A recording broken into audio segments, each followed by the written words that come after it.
Is more on the onion harmful? Myth of food and nutrition.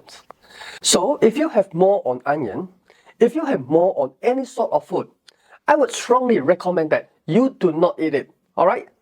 There are some foods that will have more growing on it. For example, some cheeses will have more growing on it.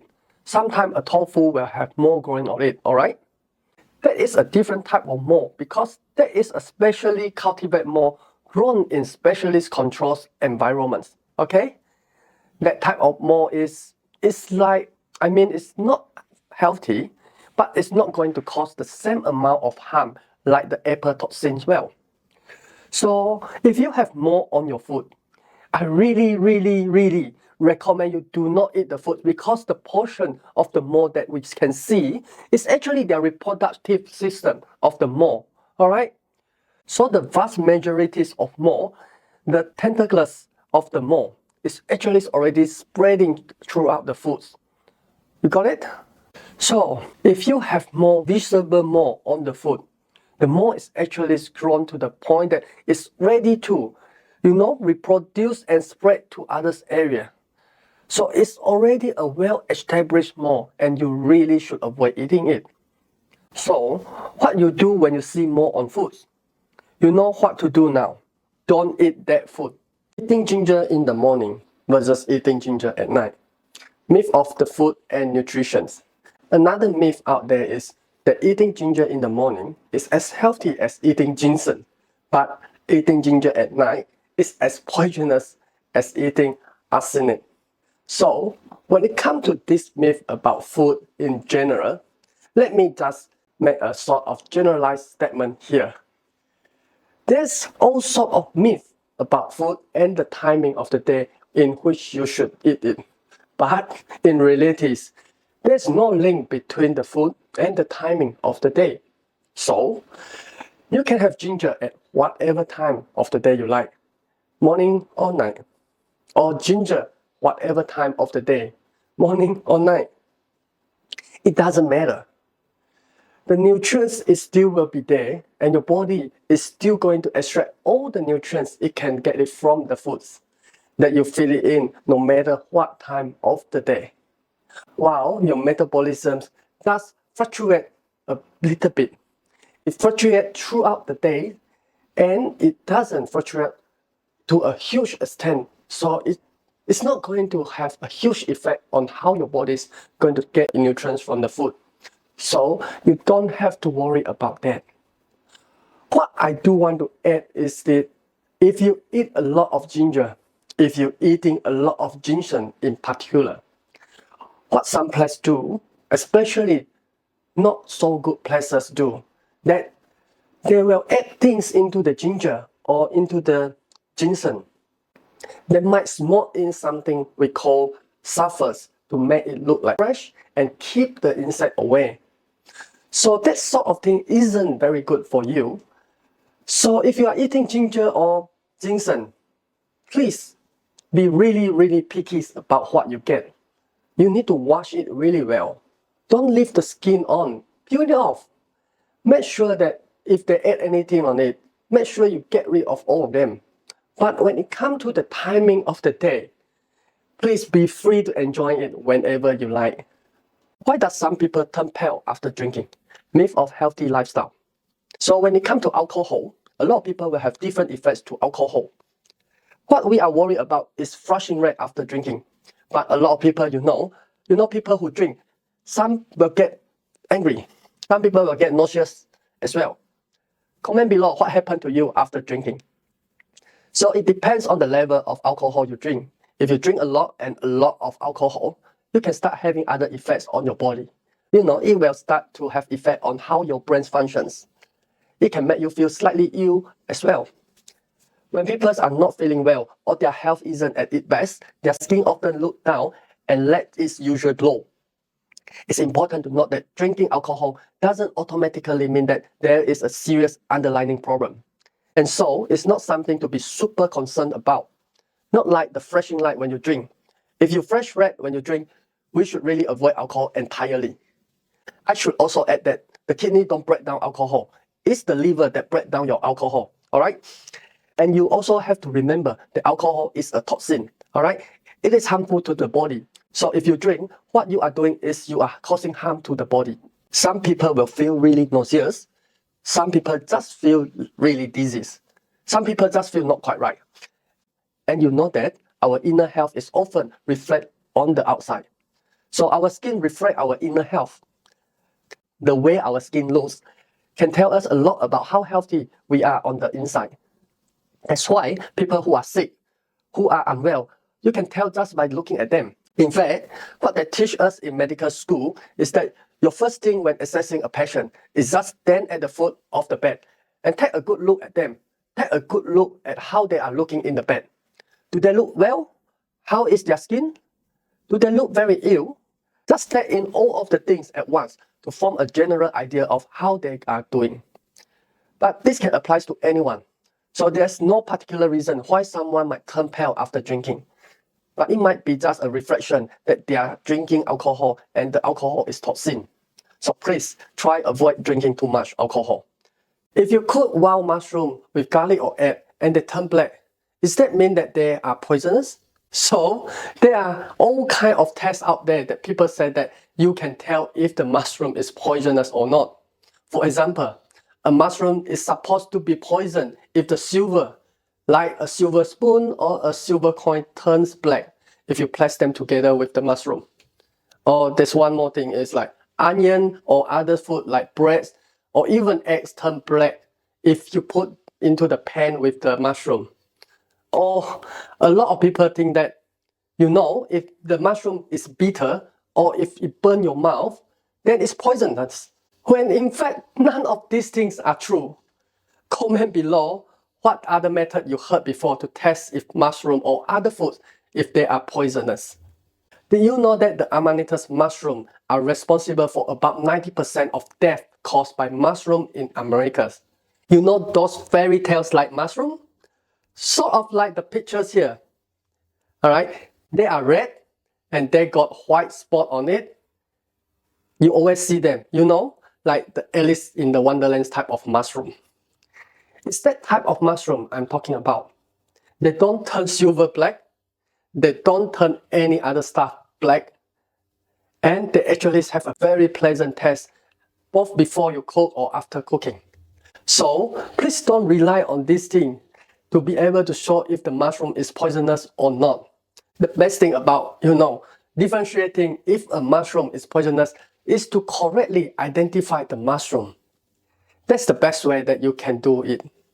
And if you have any doubt, especially if you are taking wild mushroom, if you have any doubt over whether or not that mushroom is poisonous or not, just don't eat it. There's other things that you can eat out there. So just don't rely on this method. That's me today. If you cook wild mushroom with garlic or egg and they turn black, doesn't mean that they are poison. Maybe it's just because overcooked. Drinking vinegar can promote weight loss. Myth of food and nutrients. Drinking vinegar can promote weight loss. Does vinegar help you lose weight? No, it does not. Many people believe that drinking vinegar like apple cider vinegar or different types of fruit vinegars before meal or even just adding it into their meal will help curb their appetites and burn fat. Because they say that the studies that in red that show that maybe vinegar can help the rats lose weight. We have to remember that we are human. We are not rats. Alright? So when scientists actually did trial in humans, they do found that people who drink vinegar did actually lose a bit of weight. But it's not in the way that you think. They lost weight because of nausea, because drinking the vinegars gave them nausea. So, of course, if you are feeling nausea, you are not going to eat so much as normal. And if you eat less, you're going to lose weight. So there's no compelling evidence that vinegar's consumption is a reliable way of losing weight. Not mention that vinegar itself is pretty bad for your teeth as well. If you drink a huge amount of vinegar, you can cause them damage to the lining of your teeth. the upper surface of your teeth that help protect it from things like vinegar. If every day you are putting high strength of acid directly onto the teeth structures, that directly increase your risk of having tooth erosion, structure loss from your teeth, and decay. There are people with irreversible damage and structure loss to their teeth because of this one habit.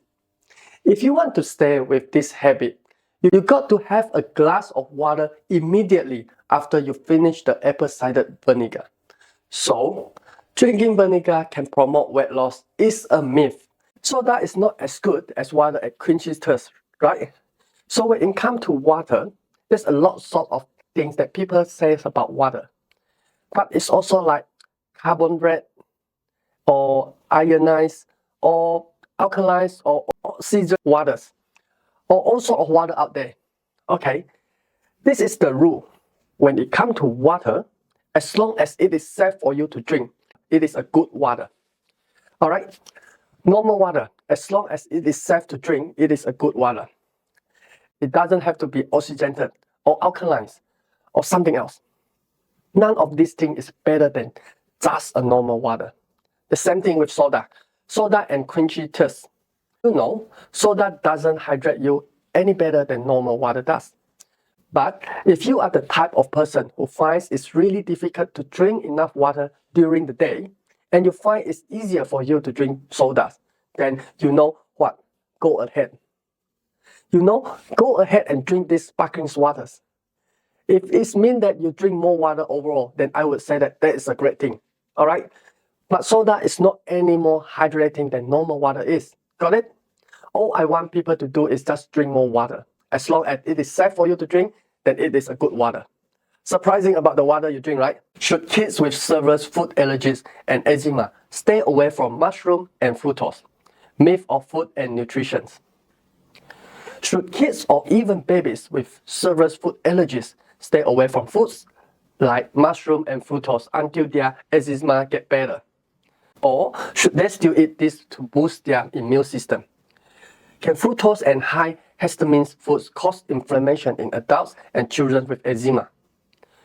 So, when it comes to people with severe food allergies, the only food they have to avoid, that they 100% have to avoid, is the food that they are allergic to. Other food they don't have to avoid. So, when it comes to someone with severe food allergies, please don't let their food allergies stop them from eating other healthy foods like mushroom or anything else. When it comes to eczema, on the other hand, eczema is different from a food allergy. Eczema is a skin condition. It often happens when your skin gets red and scary and really itchy. A lot of people will lump eczema in together with the allergies and asthma because they tend to occur together. Eczema, allergies, and asthma, they tend to occur together. It's like a triad that happens together. So when it comes to eczema, there's a lot of things that can trigger eczema. But for every person, it is slightly different. For example, for some people, sweating might trigger the eczema. I have a friend who can't wear wool because wool will trigger his eczema. You know what? Do you know cat can trigger eczema? My eldest daughter, Ariana, cannot get near to a cat, so we cannot have cat as pet. So for every person, what triggers the eczema could be something really different. Comment below what do you know that triggers eczema. Remember to like the video if relevant to you and share this to people who are concerned about allergies and eczema. Let's continue here. For kids in general with eczema, there's a lot of things that parents have to watch out for that will help triggers the eczema. But once you identify the triggers, then all you have to do is work at trying to avoid the triggers. There's no such thing as 100% common triggers for everyone with eczema, right? There's some things that a lot of people will find a common triggers for. For example, for some people, you know, laundry detergents is a trigger for them. Other people, perfume is a trigger. So it really depends on the individual. When it comes to kids with eczema, it's really difficult for the kids to deal with because eczema is a really miserable disease. It's always super itchy, and kids might have a more difficult time handling that than adults would. But the good thing is that kids they tend to grow out of it as they grow older. As they get older, the eczema it tends to get better. If this is the first time watching my video or like to follow our myth series videos, that's great. Now it's time to subscribe and turn on the bell if you want to get notifications of our upcoming videos weekly. We are here to help and provide you with knowledge so we can all stay informed and make sure we make best decisions for ourselves or our loved one. Thank you for being part of this community. Together we can create a better world. See you in next video.